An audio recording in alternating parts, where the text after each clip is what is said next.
Good morning, I'm Brian Reagan. This is Tyler Kelly. And we welcome you to Mornings with Brian and Tyler. Today we're in Proverbs 10, verse 5. A child who gathers in summer is prudent, but a child who sleeps in harvest brings shame. All right, so this one's kind of simple. I mean, it should be simple. And this goes with the slack hand or the diligent hand. When is the time to harvest? When is the time to gather? When whatever it was you're growing is ready to be harvested and gathered. That's not the time to go, I think I'm going to take a nap. I think I'm going to go water skiing. Yeah, no. And because this is agricultural, a lot of times preachers focus on the agriculture aspect of it, but I need you to understand it's a bigger issue here. It's called timing. Timing and priority management. There's a certain time that's the time to do it. And if you miss it, it ain't coming around till next year. And so what's going on with this one? And what child is the wise child here?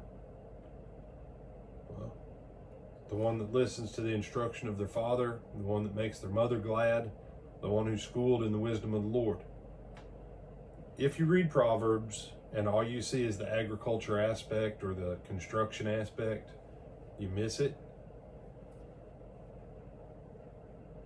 But for a practical day-to-day that we see in America, how many kids, are in their mid-20s, some of them even in their mid-30s or 40s, some of them in their 50s.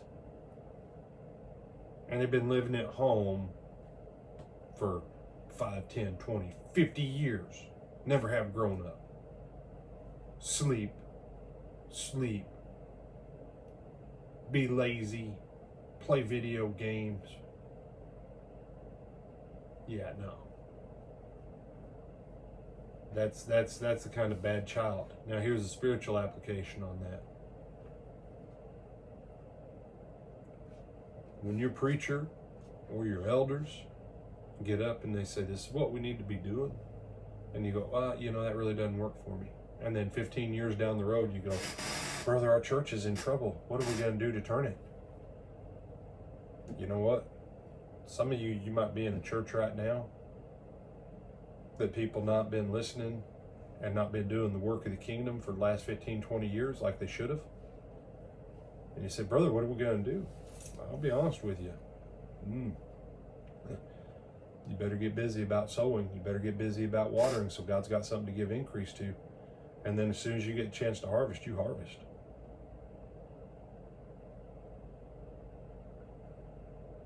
Because when harvest is past, how long is it until the next time you can harvest, Tyler?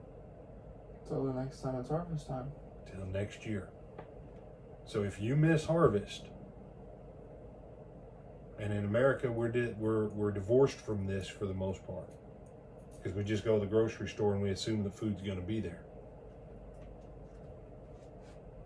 But if you miss,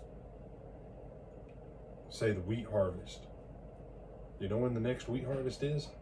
Next year.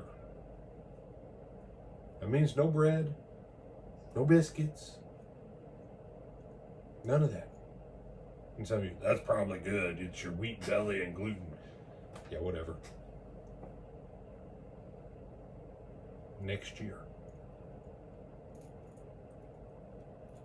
Get back in line, get back in time with doing things God's way, and get your priorities straightened out. All of us. This applies to me. This applies to Tyler. Tyler and I've had discussions on this recently. I tell him last Sunday, he says to me, I had 5 hours sleep. I said, I don't care. And then later that next week I said, I told him, I said, how many hours you got in a day? 24, right? Yeah. And I said, I don't want to hear that you only got 5 hours sleep. Because on a Saturday, that meant you had 19 other hours. Did you work nonstop on either church stuff or school stuff for 19 hours? I'll give you 3 guesses what his answer was. Do you want to tell him what your answer was?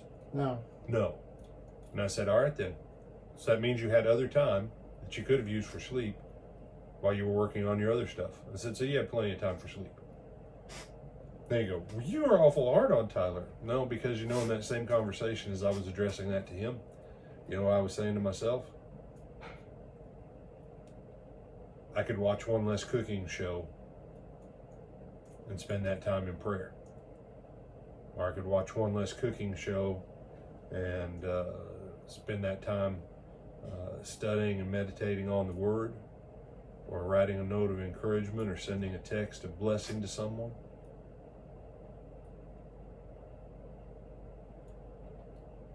It wasn't just rebuking Tyler. I rebuked myself, because I let myself get distracted. Because being asleep isn't just about taking a nap. It's about letting the devil distract you from what you need to be doing that's actually fruitful and beneficial. So, anything you want to add on that one? No, sir.